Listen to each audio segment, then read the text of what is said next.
The outcome in some battleground states is not yet resolved, as you well know. But in Ohio, the state that has actually chosen the president since 1964, President Trump pulled down a significant win against Joe Biden by a nearly 8-point margin, that according to the AP. And including that, he won many union voters. So here to talk about that phenomenon and what it might mean to the GOP is the founder of the Journal of American Affairs, Julius Krein. Julius, it's good to see you, my friend. Thanks for joining us. Great to be here. Thanks for having me. Julius, your journal, American Affairs, has long promoted industrial policy since the win of Donald Trump. I would love to get your assessment generally of the president and the electoral results that we know of so far, the demographic trends, and whether it affirms or it doesn't some of the ideas that you care a lot about. Yeah, well, I think two main points. On the election itself, I've been pleasantly surprised. It seems that more and more Republican politicians, regardless of what the ultimate outcome is, are looking at the results. They see on the one hand the loss of the affluent suburbs, on the other the increasing vote share among non-white working class voters, which according to woke identity politics is not supposed to happen. And they see that and I think increasingly understand that a so-called working class Republican Party is really the only plausible future. I won't say the Republican Party is a working class party right now, but more and more are seeing that as the only plausible future to actually win elections going forward. And the other key point, which actually I don't think was at all really impacted by the election, but only reinforced by it, is that the last remaining areas of sort of bipartisan legislative common ground are issues around industrial policy, bringing back manufacturing, bringing back supply chains, medical supply chains, especially technological competition with China, more investment in innovation and domestic production. There have been a few bills in the last year or so. There's several more, still out there that are bipartisan, from the Endless Frontiers Act to Rubio's Small Business Administration reauthorization, that are really interesting bills.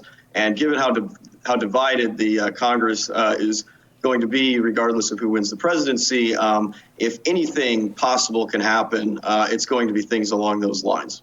Yeah, that's a really interesting point. One thing, Julius, I wanted to get from you is sort of your assessment of how President Trump actually did on those issues of industrial policy, bringing jobs back from overseas, because there were some really noteworthy failures. I mean, we covered here the Foxconn thing that was supposed to happen in Wisconsin that turned out to basically be just a giant con.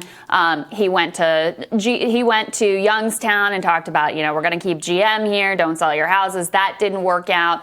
He had this Made in America, bringing the medical supply chains back from overseas, executive order sitting on his desk during coronavirus, never got around to dealing with that. So I wonder if you're concerned that actually the lesson that the GOP learns from this is not that you have to really do anything on that front, but it's enough to fight the culture war and talk more about the working class to win over this new coalition and be able to win elections that way without actually having to really deliver or do anything. Yeah, I think certainly when it comes to criticizing Trump's record, I think that's accurate. Michael Lind once made the point that Trump is trying to run the sort of Harding plan, tariffs plus low taxes. That's not going to work in the 21st century. The tariffs, one can debate that. I think there's a case for that, but in and of themselves, not going to be enough. And the president and Republican Party have really failed on the core investment issues to bring investment and reorient investment into this country, which involves everything from changing financial regulation and incentives to increasing actually public spending and support for a lot of things and building infrastructure and a whole host of other issues. So I think those criticisms are entirely valid. And I do think there will be a lot of fights and a lot of big hills to climb in terms of reorienting the Republican policy apparatus. But it does seem like in the last few days around the election, at least, that more and more of the smarter people in the GOP and politicians especially are understanding the need for a more robust economic policy program. Mm-hmm. Julius, one thing you and I had talked about previously, and I found really interesting, is a discussion around suburban voters. Immediately yesterday, I saw Mitch McConnell in reaction to last night's election saying, well, we got to win back these suburbs. We got to win back these white women, all of that, and not actually look to the gains in the Rio Grande Valley, in Miami, amongst, in Macomb County, in Ohio, which Trump actually won this time around, union voters and all of those. Do you think the suburbs were ever coming back for Republicans?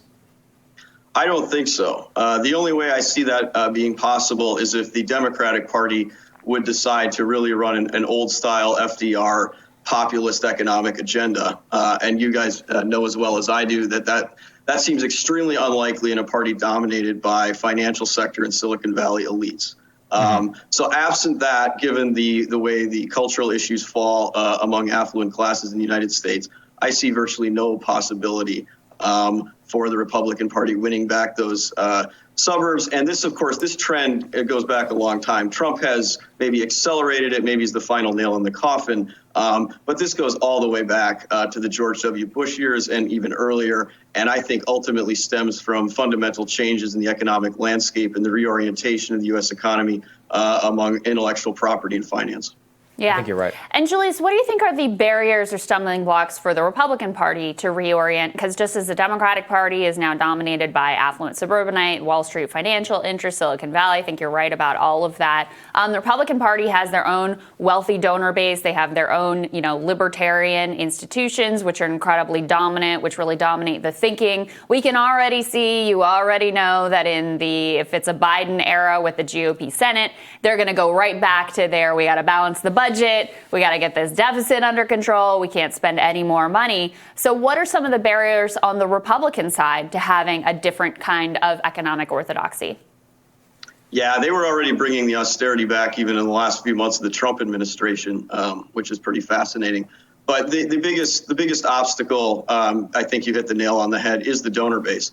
There's no meaningful Republican donor constituency interested in this policy realignment, in remaking the party to actually serve its core voting constituencies.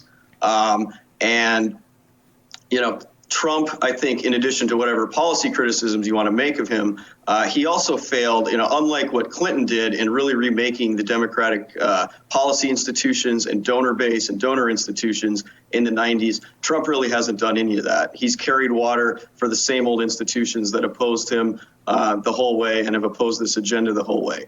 Yeah. On the other hand, there's a lot of new voices coming up in the party.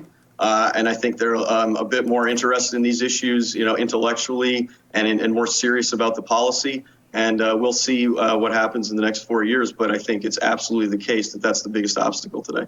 I think you're certainly right, Julius. Julius, where can people find out more about American Affairs? AmericanAffairsJournal.org. There you go. And I will actually be writing something for them in a little bit, so you can even check that out. It's a great journal, and it's full of fascinating work. So thank you for everything that you do, Julius. Great to have you, Julius. Thanks for your time. Thanks very much. Next up on Rising, director of the People's Action and host of the To See Each Other podcast, George Gale, is going to talk about rural voters and how they cast their ballots this election when Rising returns.